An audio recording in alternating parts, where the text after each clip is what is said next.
Wah, ini teman-teman ya. Malah naik ke genteng. Malah naik ke genteng teman-teman tuh.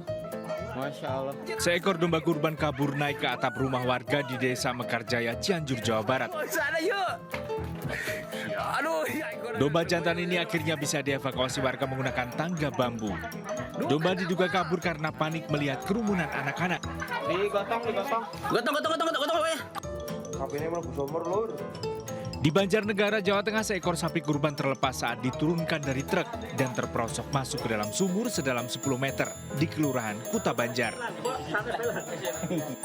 Evakuasi sapi dilakukan petugas dibantu puluhan warga. Evakuasi berlangsung selama 2 jam lantaran terkendala bobot sapi dan lubang sumur yang kecil. Di Dusun Lengkong, Sleman, Yogyakarta, seekor sapi kurban tiba-tiba mengamuk sesaat setelah badan dan kakinya diikat oleh warga. Sapi seberat 500 kg ini bahkan jatuh ke jurang akibat talinya putus saat diikat di pohon. Tim kontributor iNews melaporkan.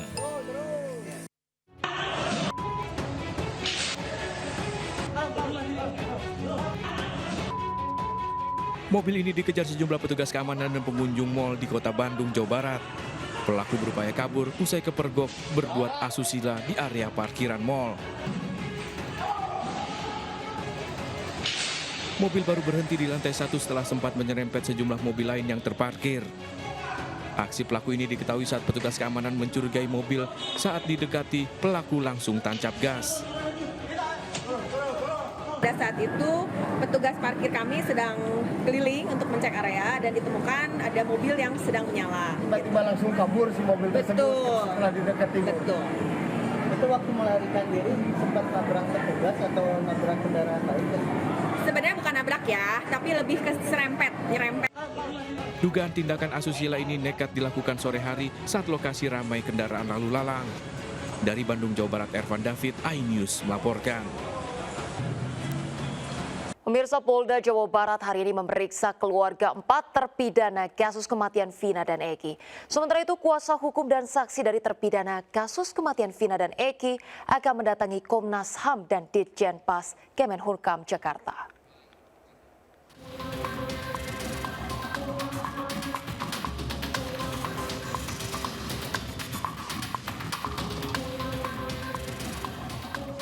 Didampingi kuasa hukum, keluarga 4 terpidana kasus kematian Vina dan Eki diperiksa di Mapolda Jawa Barat pagi tadi. Pemeriksaan terkait klarifikasi pasal 221 tentang perintangan penyidikan. Dari 5 terpidana, hanya 4 keluarga yang dipanggil. Selain ke Polda Jawa Barat, tim kuasa hukum terpidana juga mendatangi Komnas HAM dan Ditjen Permasyarakatan Kemenkumham untuk bertemu serta memasukkan surat permohonan untuk menemui terpidana di Lapas Bandung. Dan juga ke Komnas HAM dalam kaitan bahwa jangan sampai terjadi lagi 8 tahun yang silam, kejadian 8 tahun silam terjadi. Kami mohon bantuan dari Komnas HAM, teman-teman Komnas HAM untuk memantau kasus ini selama mereka dijadikan saksi, bahwa mereka bisa secara bebas, mandiri, tidak ada tekanan, tidak ada hambatan dalam menyatakan apa yang sesungguhnya terjadi. Sebelumnya Farhad Abbas dan sejumlah advokat melaporkan Ibtu Rudiana ayahanda Eki ke Polres Cirebon Kota atas dugaan rekayasa kasus. Ibtu Rudiana dianggap mempengaruhi sejumlah saksi yang berimbas tidak sesuai fakta. Kini sejumlah saksi satu persatu mencabut kesaksiannya. Liga Akbar, teman Eki, yang mengaku terpaksa menandatangani BAP dari skenario penyidik dan sempat ditemui Ibtu Rudiana. Waktu itu cuma menanyakan kenal sama orang ini dia. Kata saya siapa? Vivaldi aja. Kenapa Ki? Saya ada masalah katanya. Masalah apa? Dia nggak jawab. Senin pekan depan, sidang pra-peradilan Peggy Setiawan akan digelar di Pengadilan Negeri Bandung. Kuasa hukum Peggy juga akan melaporkan penyidik hingga hakim yang menangani kasus Vina 6 tahun lalu ke Mahkamah Agung dan KPK. Tim Liputan iNews melaporkan. Pemirsa, fasilitas tenda jemaah haji di Mina menuai protes para jemaah karena over kapasitas. Satu tenda berukuran 10 kali 12 meter diisi 160 orang bercampur pria dan wanita. Rekaman video jemaah tidur di luar tenda pun viral di media sosial. Anda itu ditugaskan untuk memfasilitasi kami. Dalam rekaman video amatir Asep Kartiwa, jemaah haji asal Kota Bogor meluapkan kekesalannya kepada petugas haji, memprotes fasilitas tenda jemaah di Mina. Tenda berukuran 12 x 10 meter dinilai tidak layak untuk menampung 160 orang jemaah. Artinya setiap jemaah hanya memiliki ruang gerak seluas 75 cm persegi, kurang dari 1 meter persegi.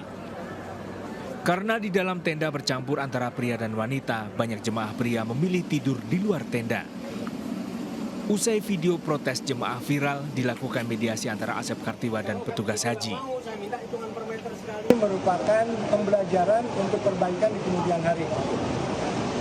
Jangan sampai jemaah haji yang sudah berkorban dengan segala macam terkorbankan dengan fasilitas yang menurut saya ini agak kurang. Mudah-mudahan kejadian ini pertama dan terakhir. Pada pelaksanaan haji tahun ini, seluruh tenda jemaah haji Indonesia tidak menempati lokasi Mina Jadid, tapi berada di kawasan Muaisim. Namun karena terbatasnya kawasan Muaisim berakibat pada sesaknya jemaah di dalam tenda. Dari Bogor, Jawa Barat, Andi Firmansyah, iNews melaporkan.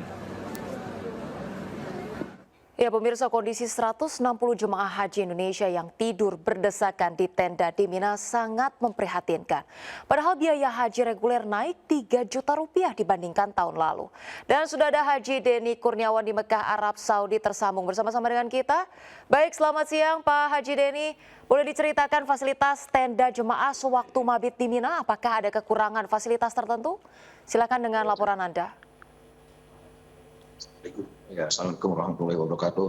Selamat siang semuanya.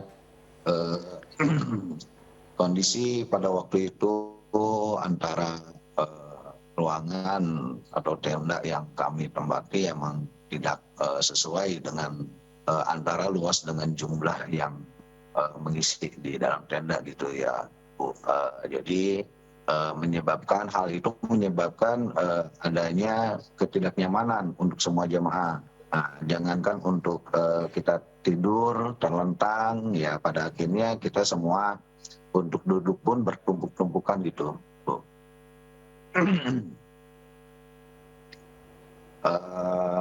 Ya pada akhirnya dengan kondisi seperti itu banyak teman-teman kami jemaah yang lainnya untuk tidur di luar tenda, ya yang terus untuk tidur pun pada akhirnya bergantian.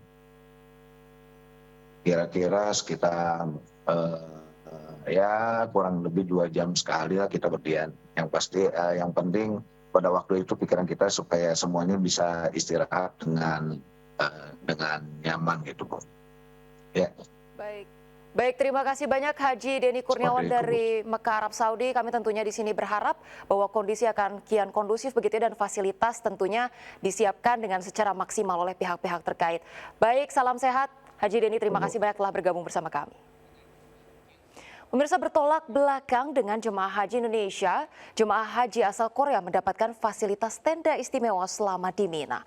Fasilitas tenda Korea yang lengkap ini viral di media sosial.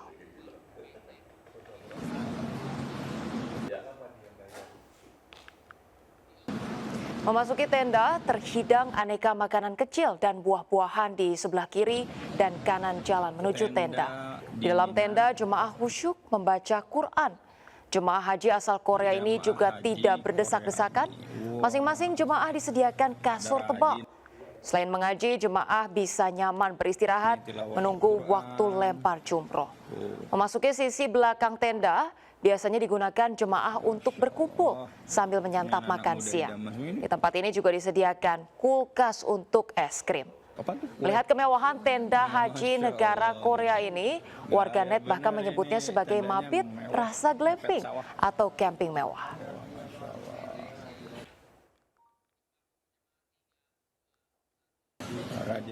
Ya pemirsa, pasca prosesi haji, jemaah haji kloter-kloter awal bersiap untuk kembali ke Indonesia. Koper milik jemaah haji ditimbang agar tidak melebihi batas maksimal yakni 32 kg. Satu persatu koper milik jemaah kloter 1 Solo mulai ditimbang. Rata-rata koper ini berisi aneka souvenir dan jajanan oleh-oleh yang akan dibagikan kepada sanak saudara di Indonesia. Sesuai aturan dari maskapai, berat setiap koper jemaah maksimal 32 kilo dan tidak boleh memasuki air zam-zam ke dalam koper bawaan jemaah. Nantinya tiap jemaah akan mendapatkan jatah 5 meter air zam-zam saat tiba di Indonesia. Ya pemirsa, penimbangan koper jemaah haji akan dilakukan rutin 2 hari sebelum jadwal keberangkatan ke Indonesia. Setelah proses penimbangan, seluruh koper jemaah haji disegel dan dibawa ke bandara.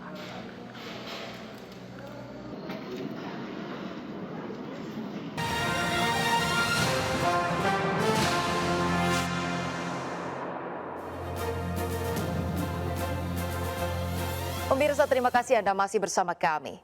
Ketahuan membuang sampah sembarangan, warga mengembalikan sampah ke rumah pelaku.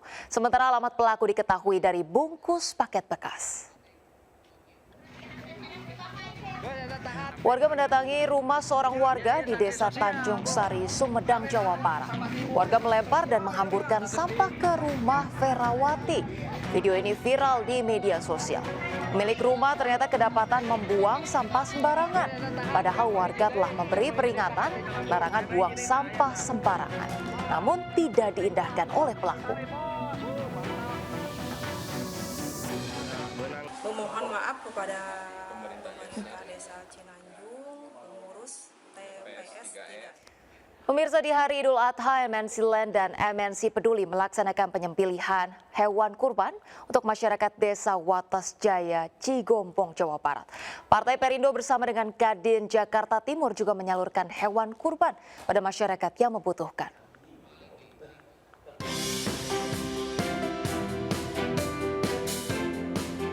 MNC Land dan MNC Peduli dengan melibatkan 2 stakeholder perusahaan melaksanakan penyembelihan hewan kurban berupa sapi di Desa Wates Jaya, Kecamatan Cigombong, Jawa Barat. Daging kurban didistribusikan langsung kepada warga, khususnya RW 3 Desa Wates Jaya, Kecamatan Cigombong. Pemotongan telah dilaksanakan, mudah-mudahan hewan sapi kurban ini bermanfaat buat warga sekitar Desa Wates Jaya dan memberikan keberkahan buat kita semua. DPW Partai Perindo DKI Jakarta, saya Partai Pemuda Perindo bersama Kadin Jakarta Timur menggelar pemotongan hewan kurban di kantor Kadin Jakarta Timur di kawasan Jatinegara. Daging kurban disalurkan kepada masyarakat yang membutuhkan di wilayah Bidara Cina, Jatinegara. Hari ini luar biasa, semua pengurus dapat mengumpulkan sebanyak 4 ekor sapi dan 1 ekor kambing. Di mana kurban ini merupakan bentuk kepedulian dari Kadin Jakarta Timur dan akan diberikan kepada masyarakat yang berhak. Kita sinergi dari saya sendiri sebagai ketua pelaksana dengan beberapa elemen lah. Tujuannya adalah Idul Adha ini tidak hanya kemenangan umat Islam, tapi sini adalah toleransi untuk menjaga persatuan dan kesatuan. 700 paket daging kurban yang disalurkan diharapkan memberi kebahagiaan masyarakat saat Idul Adha. Tim Liputan iNews melaporkan. Pemirsa, libur sekolah telah tiba. Ribuan pengunjung memadati wahana ombak setinggi 2 meter dan tsunami buatan di Kota Malang, Jawa Timur. Nah, wahana ini bisa menjadi alternatif liburan yang seru.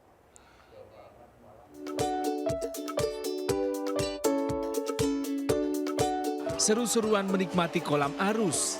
Wahana Maui Wave Rider ini paling ditunggu para pengunjung. Di sini Anda bisa merasakan sensasi terombang-ambing di atas ombak buatan setinggi 2 meter yang datang setiap 1,5 menit sekali. Pengunjung juga bisa menyusuri kanal sepanjang 200 meter. Bagi pengunjung yang menyukai tantangan lebih, Anda bisa mencoba kolam tsunami. Di wahana ini Anda akan diterjang tsunami buatan setinggi 5 meter. Di sini Anda harus waspada. Setelah ditelan tsunami, Anda akan digulung ombak arus balik. Namun ini justru membuat para pengunjung ketagihan. Ya itu mantap. Tinggi namanya di sana. Tinggi banget ombaknya. Aduh, bikin pusing. Terombang-ambing cerita. Ya sampai kenal-kenalin. Selain menikmati sensasi digulung ombak tsunami, Anda juga bisa menjajal seluncuran bergelombang dari ketinggian ekstrim. Dari Malang, Jawa Timur, Denny Irwansyah, iNews melaporkan.